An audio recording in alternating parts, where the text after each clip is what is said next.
নবাব সিরাজউদ্দৌলাকে যখন বন্দি করে টেনে হিঁচড়ে নিয়ে যাওয়া হয়, তখন অসংখ্য মানুষ হাঁ করে নীরব দর্শকের মতো সেই দৃশ্য উপভোগ করেছিল।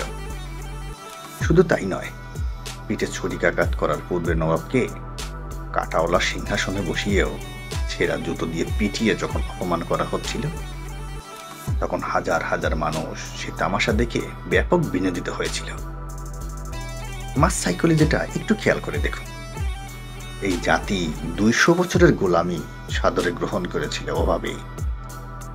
একটা মজার তথ্য দেই, লর্ড ক্লাইভ তার ব্যক্তিগত ডায়েরিতে লিখেছিলেন, নবাবকে যখন ধরে নিয়ে যাওয়া হচ্ছিল, তখন দাঁড়িয়ে থেকে যারা এসব প্রত্যক্ষ করেছিল, তারা যদি একটি করেও ঢিল ছুটত, তবে ইংরেজদের করুণ পরাজয় বরণ করতে হতো।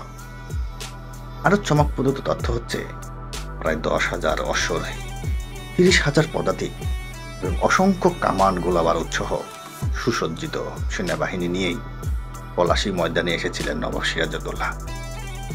কিন্তু তার বিপরীতে লর্ড ক্লাইভের সৈন্য সংখ্যা ছিল মাত্র ৩,০০০, যার মধ্যে ৯০০ জনই ছিল হাতে পায়ে ধরে নিয়ে আসা শৌখিন ব্রিটিশ অফিসার, যাদের অধিকাংশরই তলোয়ার ধরার মতো সুপ্রশিক্ষণ ছিল না।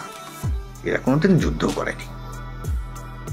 এত কিছু জেনেও রবার্ট ক্লাইভ যুদ্ধে নেমেছিলেন এবং জিতবেন জেনেই নেমেছিলেন, কারণ তিনি খুব ভালো করেই জানতেন, একটি হীনমন্য ব্যক্তি স্বার্থলোভী দ্বিধাগ্রস্ত জাতিকে পরাস্ত করতে খুব বেশি আয়োজনের প্রয়োজন নেই।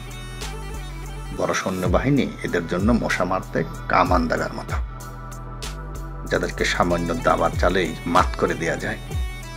তাদের জন্য হাজার হাজার সৈন্যের জীবনের ঝুঁকি তিনি কেন নেবেন?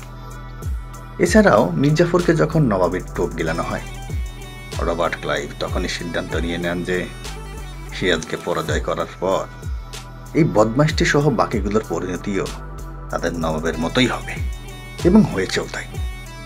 ইতিহাস সাক্ষী দেয়, মির্জাফর, উমি চান, রায়বল্লভ, খসটি বেগম সহ প্রত্যেকটি বেঈমানের করুণ মৃত্যু হয়েছে।